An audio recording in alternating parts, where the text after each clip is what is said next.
നമസ്തേ,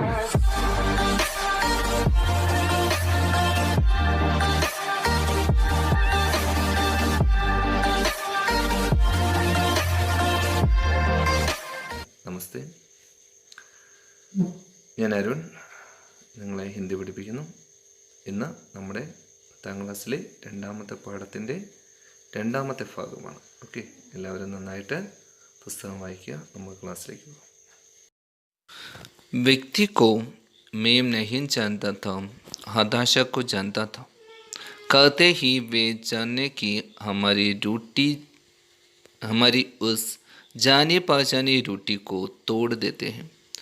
जो व्यक्ति के नाम, पते, उम्र, औक़ते या जाति से जानने को जोड़ती है.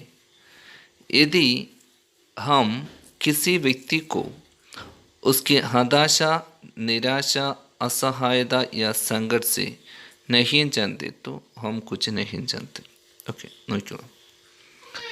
व्यक्ति को मैं नहीं जानता था, हताशा को जानता था. വ്യക്തിയെ മേം നഹീൻ ജാനത, എനിക്ക് അറിയില്ലായിരുന്നു. ഹതാശക്കു ജാനത, നിരാശയെ അറിയാമായിരുന്നു. അപ്പം വ്യക്തിയെ എനിക്ക് പരിചയമില്ല, പക്ഷേ വ്യക്തിയുടെ നിരാശ എന്താണെന്ന് എനിക്ക് അറിയാമായിരുന്നു. കഹത്തേഹി എന്ന് സംസാരിക്കുന്നതിലൂടെ വേ ജാനേക്ക്, ജാന അറിയുക എന്നുള്ള, ഹമാരി ഉസ് ജാനി പഹചാനി രൂട്ടിക്കും, നമ്മുടെ പരമ്പരാഗതമായ രൂട്ടി എന്ന് വെച്ച് കഴിഞ്ഞാൽ എന്താ, പരമ്പരാഗതമായ രീതികളെ തോട് തെറ്റി പൊട്ടിച്ച് കളയുന്നു. അപ്പം നമുക്ക് അറിവുള്ള, ജാനി പഹചാനി എന്ന് വെച്ചാൽ അറിവുള്ള, പരിചയമുള്ള രൂട്ടി, പാരമ്പര്യത്തെ എന്ത് ചെയ്യുന്നു, തോട് തെറ്റി പൊട്ടിച്ച് കളയുന്നു. ഓക്കെ, അപ്പോൾ എന്താണ് നമ്മൾ പാരമ്പര്യമായിട്ട് ചിന്തിച്ചേക്കുന്നത്? അറിയുക എന്ന് വെച്ചാൽ നമുക്കൊരു വ്യക്തിയെ അറിയാമെന്ന് നമുക്ക് ഒരു വ്യക്തിയെ പരിചയമുണ്ട്. എങ്ങനെയൊക്കെ ആവും ആ വ്യക്തിയെ പരിചയപ്പെടുക? ചിലപ്പോൾ നിങ്ങൾക്ക് അദ്ദേഹത്തിൻ്റെ പേര് പരിചയമുണ്ടാവും, ചിലപ്പോൾ അദ്ദേഹത്തെ എവിടെയാണ് താമസിക്കുന്നതെന്ന് പരിചയമുണ്ടാവും, ചിലപ്പോൾ അദ്ദേഹത്തിൻ്റെ പൊസിഷൻ എന്താണെന്ന് പരിചയമുണ്ടാവും. ഓക്കെ, അപ്പോൾ പക്ഷേ ഇവിടെ ജാന എന്ന വാക്ക് നമ്മുടെ പരമ്പരാഗതമായ രീതികളെ പൊട്ടിച്ച് കളയുന്നു. ഓക്കെ, നോക്കിക്കോളൂ. ജോ വ്യക്തിക്ക്, ഏത് വ്യക്തിയുടെയാണോ, നാം പേര്, പതി വിലാസം, ഉമ്ര വയസ്സ്, ഓഖ്തെ പദവി, യാ ജാതി സെ അതായത് ജാതി എന്നിവയുമായിട്ടാണ് ജാനേക്കോ ജോഡ്തി ഹെ അറിയുക എന്നതിനെ യോജിപ്പിക്കുന്നത്. ഓക്കെ, അപ്പം പരമ്പരാഗതമായ രീതിയിൽ എന്താണ് നമ്മൾ ചെയ്യുന്നത്? ഒരു വ്യക്തിയെ മനസ്സിലാക്കുക എന്ന് വെച്ചാൽ പേര്, അയാളുടെ പേര് മനസ്സിലാക്കുക, വിലാസം മനസ്സിലാക്കുക, വയസ്സ് മനസ്സിലാക്കുക, ഏത് പദവിയിലാണ് എന്ന് മനസ്സിലാക്കുക, അല്ലെങ്കിൽ ജാതി ഏത് ജാതിയിലാണെന്ന് മനസ്സിലാക്കുക. അപ്പം മനസ്സിലാക്കുക എന്ന വാക്കിനെ ഇവയുമൊക്കെ ആയിട്ടാണ്, ഇതിലേതെങ്കിലും ഒന്നിനെ പറ്റി അറിയുക എന്നതാണ് മായിട്ടാണ് നമ്മൾ യോജിപ്പിച്ചിരുന്നത്, എന്നിവയുമായിട്ടാണ് നമ്മൾ ബന്ധപ്പെടുത്തിയിരുന്നത്. ഓക്കെ, പക്ഷേ ഇതിൽ അങ്ങനെയല്ല. യദി ഹം കിസി വ്യക്തിക്കു, നമ്മൾ ഏതെങ്കിലും വ്യക്തിയുടെ ഹതാശ, വിഷമം, നിരാശ, ഹതാശ എന്ന് വെച്ച് കഴിഞ്ഞാൽ നിരാശ എന്നെടുക്കാം, നിരാശ എന്ന് വെച്ചാൽ വിഷമം എന്നെടുക്കാം, അസഹായത എന്ന് വെച്ചാൽ നിസ്സഹായത. ഓക്കെ, യാ സങ്കട് സെ, അതുപോലെ സങ്കട് സെ നഹീൻ ജാനത്തെ തോ ഹം കുച്ച് നഹീൻ ജാനത്തെ, അതായത് സങ്കടത്തെ പറ്റി നഹീൻ ജാനത്തെ അറിഞ്ഞില്ല എങ്കിൽ, തോ ഹം കുച്ച് നഹീൻ ജാനത്തെ നമ്മൾ ഒന്നും അറിഞ്ഞില്ല. അപ്പോൾ ശരിക്കും ഒരു വ്യക്തിയുടെ വയസ്സും അവരുടെ വിലാസവും പേരും ഒന്നും മനസ്സിലാക്കുകയല്ല ഒരു വ്യക്തിയെപ്പറ്റി മനസ്സിലാക്കുക. എന്നാൽ ആ വ്യക്തിയുടെ നിരാശയും വിഷമവും സങ്കടവും ഒക്കെ എന്താണ് എന്ന് മനസ്സിലാക്കുകയാണ് വേണ്ടത് എന്ന് കവി സൂചിപ്പിക്കുന്നു. ഓക്കെ, എക്സാമ്പിളായിട്ടൊരു കാര്യവും കൂടി. सड़क पर घायल पड़े अपरिचित व्यक्ति को देखकर क्या हम कह सकते हैं कि उसे हम नहीं जानते? സടക്ക് റോഡിൽ കായൽ പടെ മുറിവേറ്റ് കിടക്കുന്ന അപരിചിത വ്യക്തി, പരിചയമില്ലാത്ത വ്യക്തിയെ ദേക്കർ കണ്ടിട്ട് ക്യാ ഹം കഹ സക്തേ ഹെ കി, എന്താ നമുക്ക് പറയാൻ പറ്റുമോ, ഉസേ ഹം നഹീൻ ജാനത്തെ, അവനെ നമുക്ക് അറിയില്ല എന്ന്. അപ്പം ചോദിക്കുകയാണ്, ഇപ്പം വഴിയിൽ പരിക്കേറ്റ് കിടക്കുന്ന ഒരുപാട് വ്യക്തികളെ നമ്മൾ കാണും, വല്ലപ്പോഴും ഒക്കെ കാണും. അല്ലേ? അപ്പോൾ ആ വ്യക്തിയെ കണ്ടിട്ട് നമുക്ക് സംസാരിക്കാൻ പറ്റുമോ? നമുക്ക് അവനെ പരിചയമില്ല, അതുകൊണ്ട് അവനെ സഹായിക്കേണ്ട ആവശ്യമില്ല എന്ന്. ഓക്കെ, അങ്ങനെയാണെങ്കിൽ ആരും സഹായിക്കില്ല, അല്ലേ? അപ്പം ഇതാണ് കവി സൂചിപ്പിക്കുന്നത്. വഴിയിൽ പരിക്കേറ്റ് കിടക്കുന്ന അപരിചിതനായ വ്യക്തിയെ കണ്ടിട്ട് എന്താ നമുക്ക് സംസാരിക്കാൻ പറ്റുമോ? അവനെ നമുക്ക് പരിചയമില്ല എന്ന് വെച്ചിട്ട് മിണ്ടാതെ പോകാൻ പറ്റുമോ? ഇല്ല, നമ്മളങ്ങനെ ചെയ്യുകയും ഇല്ല, അല്ലേ? ओके, वास्तव में हम जानते हैं कि यह व्यक्ति मुसीबत में है और इसे हमारी मदद की ज़रूरत है. यह कविता मनुष्य को मनुष्य की तरह जानने की याद दिलाती है. ओके, വാസ്തവത്തിൽ ഹം ജാൻതേ ഹേ കി നമുക്ക് അറിയാം എന്തെന്നാൽ യഹ് വ്യക്തി മുസീബത്ത് മേം ഹേ ഈ വ്യക്തി മുസീബത്ത് കുഴപ്പത്തിൽ അല്ലെങ്കിൽ വിഷമത്തിലാണ് എന്ന്. ഓക്കെ, അപ്പം അപകടത്തെ പരിക്കേറ്റ് കിടക്കുന്ന ഒരു വ്യക്തിയെ കാണുമ്പോൾ നമുക്ക് ആദ്യം മനസ്സിലാവുന്ന എന്താ? ഈ വ്യക്തിക്ക് എന്തോ കുഴപ്പമുണ്ട്, അല്ലെങ്കിൽ ആ വ്യക്തി എന്തോ വിഷമത്തിലാണെന്ന് മനസ്സിലാക്കാം. ഓർ ഇസെ ഹമാരി മദത് കി സരൂരത്തെ അതുപോലെ അവന് നമ്മുടെ മദത് എന്ന് വെച്ചാൽ ഹെൽപ്പ്, സരൂരത്ത് എന്ന് വെച്ചാൽ ആവശ്യം, നമ്മുടെ സഹായം ആവശ്യമുണ്ടെന്ന് നമുക്ക് മനസ്സിലായി, അല്ലേ? അപ്പോൾ നമുക്ക് മനസ്സിലാവുന്ന കാര്യങ്ങൾ ആ വ്യക്തി കുഴപ്പത്തിലാണ്, വിഷമത്തിലാണ്, അല്ലെങ്കിൽ അതുപോലെ അവന് സഹായം ആവശ്യമുണ്ടെന്ന് മനസ്സിലാവും.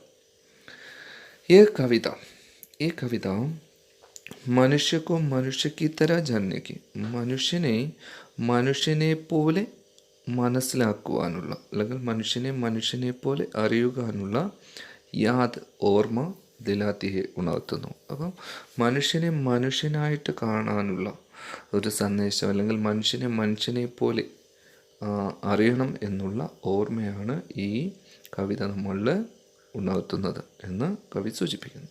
ഓക്കെ, कविता लगातार नहीं जानने और जानने का बयान करती जाती है. शिल्प की इस भारी कारीगरी को देखें. നോക്കിക്കോളൂ, കവിത നിരന്തരം, ലഗാത്താർ എന്ന് വെച്ചാൽ നിരന്തരം, കവിതയിൽ നിരന്തരം നഹീൻ ജാന്നെ ഓർ ജാന്നെ കാ, നഹീൻ ജാന്ന എന്ന് വെച്ചാൽ അറിയില്ല എന്നും ജാന്ന അറിയാം എന്നും ഉള്ള ബയാൻ കർത്തി ജാതി ഹെ. ബയാൻ എന്ന് വെച്ചാൽ വർണ്ണന. അപ്പം അറിയാം എന്നും അറിയില്ല എന്നുമുള്ള വർണ്ണന ചെയ്തുകൊണ്ടേയിരിക്കുന്നു. കർത്തി ജാതിയെ ചെയ്തു തന്നെ പോകുന്നു. ഓക്കെ, ശില്പത്തിൻ്റെ എന്ന് വെച്ചാൽ ഈ കവിതാ ശില്പത്തിൻ്റെ യെസ് ബാരിക്ക് എന്ന് വെച്ചാൽ സൂക്ഷ്മമായ, കാരിഗാരി എന്ന് വെച്ചാൽ ശില്പവിദ്യ. ഓക്കെ, അപ്പം ഈ കവിതാശില്പത്തിൻ്റെ സൂക്ഷ്മമായ ശില്പവിദ്യ നമുക്ക് എന്നാണ്. ഓക്കെ, അപ്പം ഈ കവിതയെപ്പറ്റി കൂടുതൽ വിശദമായിട്ട് നമുക്ക് നോക്കാം. അടുത്ത പാരഗ്രാഫിലേക്ക്. മുझे नहीं जानता था हाथ बढ़ाने को जानता था, हम एक दूसरे को नहीं जानते थे, साथ साथ चलना जानते थे. यह नहीं जानना और जाना कविता में किसी लोकगीत की स्थाई की तरह बार बार लौटता है. गद्य में लिखी हुई किसी कविता में लिरिकल या गीतात्मकता का बोध इसी खूबी के साथ हिंदी के किसी कविता में आया है याद नहीं आ रहा. ഓക്കെ, നോക്കിക്കോളൂ. വഹുമുച്ചെ നഹീൻ ജാനത, അവന് എന്നെ അറിയില്ലായിരുന്നു. ഹാത്ത് ബെഡാനേക്കോ ജാനത, കൈ നീണ്ടത് അറിയാമായിരുന്നു. അവനെന്നെ അറിയില്ല, പക്ഷേ കൈ നീണ്ടത് അറിയാമായിരുന്നു. എന്ന് വെച്ചാൽ ഒരാൾ സഹായം നൽകുന്നു എന്ന്, അല്ലെങ്കിൽ ഒരാൾ സഹായം നൽകാൻ ഒരുക്കമാണ് എന്നത് അറിയാമായിരുന്നു. ഹം ഏക് ദൂസരെക്കോ നഹീൻ ജാനത്തെ തെ, ഞങ്ങൾക്ക് പരസ്പരം അറിയില്ലായിരുന്നു. സാത്ത് ചന്നേക്കോ ജാനത്തെ തെ, പക്ഷേ കൂടെ നടക്കുവാൻ അറിയാമായിരുന്നു. അപ്പം ഞങ്ങൾക്ക് പരസ്പരം പരിചയമില്ല, പക്ഷെ കൂടെ നടക്കാൻ അറിയാം. എന്ന് വെച്ചാൽ ഒരു വിഷമസ്ഥിതി ഇല്ലാതെയായി, അല്ലെങ്കിൽ വിഷമം ഇല്ലാതെയായിട്ട് ഒരുമിച്ച് നടന്നു പോകുവാൻ അറിയാമായിരുന്നു. യഹ് നഹീൻ ജാന്ന ഓർ ജാന്ന, ഈ അറിയില്ല എന്നതും അറിയാം എന്നതും കവിതയിൽ കിസി ലോകഗീതയ്ക്ക് സ്ഥായിക്ക് തര ബാർ ബാർ ലൗട്ട്ത ഹെ, ഏത് ഒരു നാടൻ പാട്ടിൻ്റെ ശൈലി പോലെ വീണ്ടും വീണ്ടും വരുന്നുണ്ട്. ഓക്കെ, അപ്പോൾ ഈ നഹീൻ ജാന്ന എന്ന വാക്കും ജാന്ന എന്ന വാക്കും കവിതയിൽ ഏതോ നാടൻ പാട്ടിൻ്റെ ശൈലി പോലെ വീണ്ടും വീണ്ടും വരുന്നുണ്ട്. അപ്പോൾ നാടൻ പാട്ടുകളൊക്കെ നമ്മൾ കേട്ടിട്ടുണ്ട്. നാടൻ പാട്ടുകളിലൊക്കെ ചില വരികൾ അവർ പാടുമ്പോൾ ആ വരികൾ വീണ്ടും വീണ്ടും 2 ലൈൻസ് കഴിഞ്ഞിട്ട് വീണ്ടും വീണ്ടും ആ വരികൾ തന്നെ വരും. ഇതിലും അതുപോലെ ഒരു കവിതയിൽ നാടൻ പാട്ടിൻ്റെ ശൈലി പോലെ, നാടൻ പാട്ടിൻ്റെ രീതി പോലെ ഒരു വാക്ക് വീണ്ടും വീണ്ടും വരുന്നുണ്ട്. ഓക്കെ.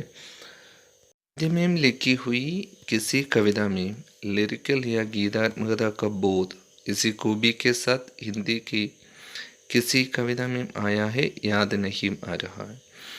ഗദ്യത്തിൽ എഴുതപ്പെട്ടിട്ടുള്ള ഗദ്യമേ ലിഖി ഹുയി ഗദ്യത്തിൽ എഴുതപ്പെട്ടിട്ടുള്ള കിസി കവിതമേ ഏതെങ്കിലും കവിതയിൽ ലിറിക്കൽ യാ ഗീതാത്മകത. അപ്പം ഗദ്യത്തിൽ എഴുതപ്പെട്ടിട്ടുള്ള ഏതെങ്കിലും കവിതയ്ക്ക് എന്താവശ്യമില്ല? ലിറിക്സ് ആവശ്യമില്ല. ഗീതാത്മകത എന്ന് വെച്ചാൽ പാട്ടിൻ്റെ രൂപത്തിൽ പാടേണ്ട ആവശ്യമൊന്നുമില്ല. പക്ഷേ ഇതിൽ ഗദ്യമേ ലിഖി ഹുയി കിസി കവിതമേ ഗദ്യത്തിൽ എഴുതപ്പെട്ടിട്ടുള്ള ഏതെങ്കിലും കവിതയിൽ ലിറിക്കൽ യാ ഗീതാത്മകത, ലിറിക്സും അതുപോലെ ഗീതാത്മകതയുടെയും ബോധം ഇസി കൂബി കെ സാത്ത് ഇങ്ങനെ മനോഹരമായി, ഇങ്ങനെ നന്നായിട്ട് ഹിന്ദിക്ക് കിസി കവിതാമേം ആയാ ഹെ ഹിന്ദിയിൽ ഏതെങ്കിലും കവിതയിൽ വന്നിട്ടുണ്ടോ എന്ന് യാദ് നഹീം ആരഹായ് ഓർമ്മ പോലും വരുന്നില്ല എന്നാണ്. ഓക്കെ. അപ്പം ഗദ്യത്തിൽ എഴുതപ്പെട്ടിട്ടുള്ള ഏതെങ്കിലും കവിതയിൽ ലിറിക്സോ അല്ലെങ്കിൽ ഗീതാത്മകതയുടെയോ ബോധം ഇങ്ങനെ മനോഹരമായി ഹിന്ദിയിൽ ഏതെങ്കിലും കവിതയിൽ വന്നിട്ടുണ്ടോ എന്ന് എനിക്ക് ഓർമ്മയില്ല, എന്ന് വെച്ചാൽ വന്നിട്ടില്ല എന്നാണ്. ഓക്കെ. അപ്പം അങ്ങനെ മനോഹരമാണ് ഈ കവിത എന്ന് സൂചിപ്പിക്കുന്നു കവി. ഓക്കെ. അപ്പം ഇതിൽ നഹീൻ ജാൻത അറിയില്ല എന്നും അറിയാം എന്നുമുള്ള വാക്ക് ഇടവിട്ട് വരുന്നുണ്ട്. ഓക്കെ. വീണ്ടും വീണ്ടും ലൗട്ട് താഹെ മടങ്ങിയെത്തുന്നുണ്ട്, വീണ്ടും വീണ്ടും വരുന്നുണ്ട്. ഓക്കെ. അപ്പോൾ ഇത് ഒരു ലോകഗീത് എന്ന് വെച്ച് കഴിഞ്ഞാൽ എന്താ, ഒരു നാടൻ പാട്ടിൻ്റെ ശൈലി പോലെയാണ്. അതുപോലെ ഗദ്യത്തിൽ എഴുതപ്പെട്ടിട്ടുള്ള കവിതയിൽ ഇങ്ങനെ ഒരു ലിറിക്സും ഗീതാത്മകതയൊന്നും ഞാൻ മറ്റൊരു കവിതയിലും കണ്ടിട്ടില്ല എന്ന് ലേഖകൻ സൂചിപ്പിക്കുന്നു. ഓക്കെ. അപ്പോൾ നമുക്ക് ഇനി അടുത്ത ക്ലാസ്സിൽ കാണാം. ഈ ക്ലാസ് കഴിയുകയാണ്. ഓക്കെ. എല്ലാവരും പാഠം നന്നായിട്ട് വായിക്കുക, വീണ്ടും വീണ്ടും വായിക്കുക, വാക്കുകളൊക്കെ മനസ്സിൽ വെച്ചേക്കുക, പുതിയ വാക്കുകളൊക്കെ മീനിങ് എഴുതി പഠിക്കുക. ഓക്കെ.